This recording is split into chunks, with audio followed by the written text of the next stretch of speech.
Hi, in this class we're going to go over the updates in the new version of WordPress, which is 6.2. Lots of goodies to cover in this and the next several classes. Now we still have the same default theme called 2023. There is, however, a noticeable change in the default theme 2023. It no longer has the beta tag.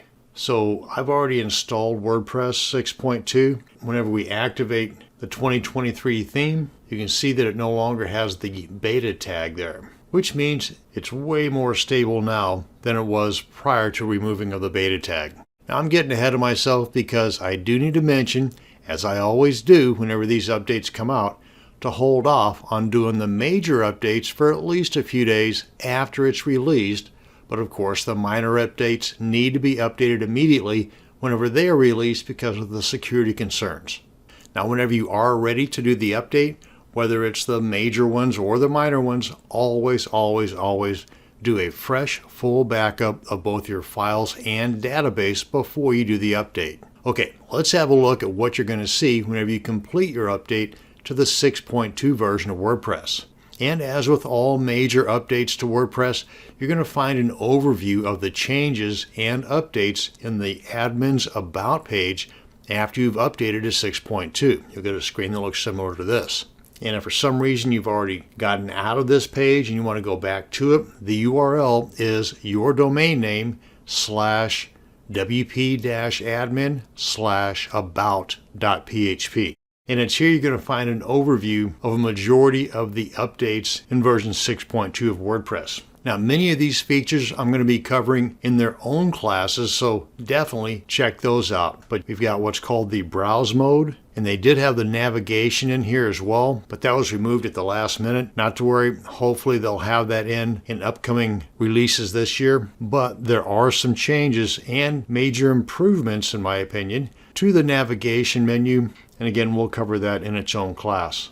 Some additions and improvements to the block inserter, and I'll touch more on this media section here in a bit. The block settings in the right side panel have been updated as well to also include the styles as well as the block settings. And here's an update to that media tab I was talking about in the block inserter. Directly from within our editor window, we have access to millions of images through Openverse, and I'll touch on that in its own class as well. And the patterns have not only been added to, but made much easier to work with. We've got a distraction-free mode. May not be exactly what you were thinking, but we're going to cover that in its own class as well. And as I'd mentioned, the beta tag's been removed.